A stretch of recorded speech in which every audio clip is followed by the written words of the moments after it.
St. Albert, a place where thousands of families have called home for many years, a place of an idyllic setting, beautiful parks, tons of trees, but what is going on lately? I've been noticing a ton of urban sprawl happening in St. Albert. If you are considering moving to St. Albert, you're going to want to check this video while I delve deep into what is happening with the St. Albert skyline. My name is Karen Stanko, and I've been selling real estate in and around the area of Edmonton for 18 years. I've sold many homes in St. Albert over the years, and a lot of people are drawn to the family-oriented communities and the safe lifestyle that St. Albert offers. So what is happening with the changing skyline here, and what has brought on all this urban sprawl?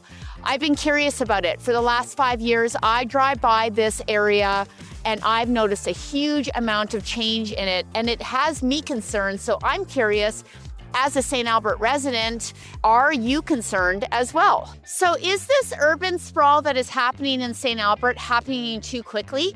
A neighborhood like this, Riverside, we've got Jensen Lakes, all of those locations are pulling a ton of people in from Edmonton and surrounding area and all across Canada. What appeals to them is the St. Albert lifestyle, but the old versus the new.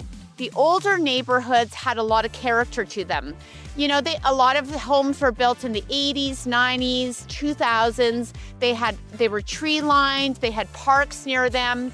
Now, the newer areas are tightly packed. They have beautiful 2 stories, attached garages, lovely communities. But is this the vibe and what people like about St. Albert? They seem to be selling really well. I was in Jensen Lakes a little while ago, and I was sitting at a show suite, and I was surprised how many people came in. Jensen Lakes is expanding and releasing more lots in the next 2 or 3 weeks. Melcor is releasing more, and the price point of those lots are going to be $350 to $750 on the lake. When is growth too much? And those lots are tight, side by side, but people were eating them up. So what drives this? Is it lifestyle? People are really interested in the Jensen Lakes lifestyle. There is going to be a school nearby. There's walking trails. There's a swimmable lake. That lifestyle really appeals. But lifestyle like Riverside here is close to the Sturgeon River. However, is the environment getting pushed aside for urban sprawl?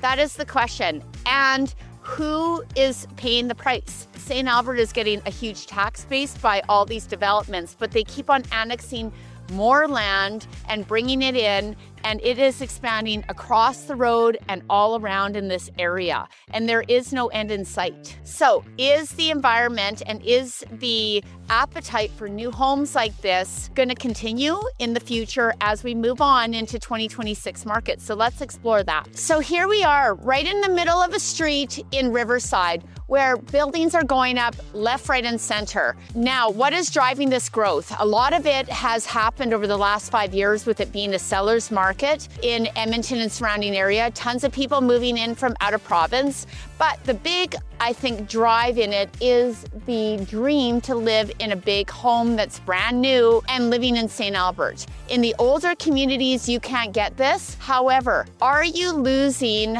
a little bit of the lifestyle that you want when you move into St. Albert by moving into a home like this? You don't get that really pretty street vibe, and you don't get the quaint feel of St. Albert in a neighborhood like this. So what are the lifestyle trade-offs? There's higher commuting times, you're in your car a little bit longer, the walkability gets pushed out the window, the small community feel that was part of St. Albert that drove a lot of people to move in, retire in St. Albert gets pushed out the window in communities like this.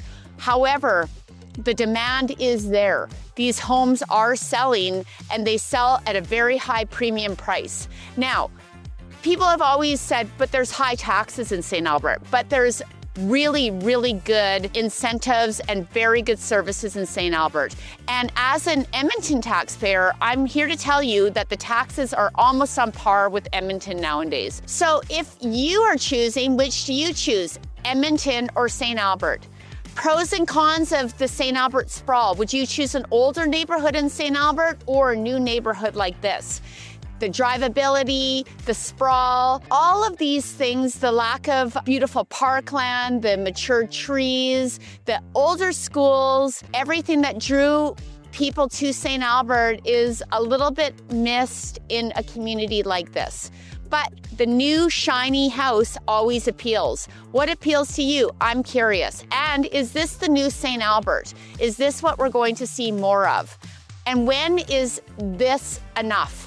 When is St. Albert going to put the brakes on all of this annexing of farmland and continuing to sprawl? Is it when demand goes down, or is it when the environment is completely pushed out and there is no more room to expand? I'm curious. My name is Karen Stanko and I'm with RE/MAX Real Estate, and I'd love to hear your comments below. Is St. Albert losing its quaint small town feel to an urban sprawl, and is it happening too quickly? Thanks for joining me, and we'll see you on the next one.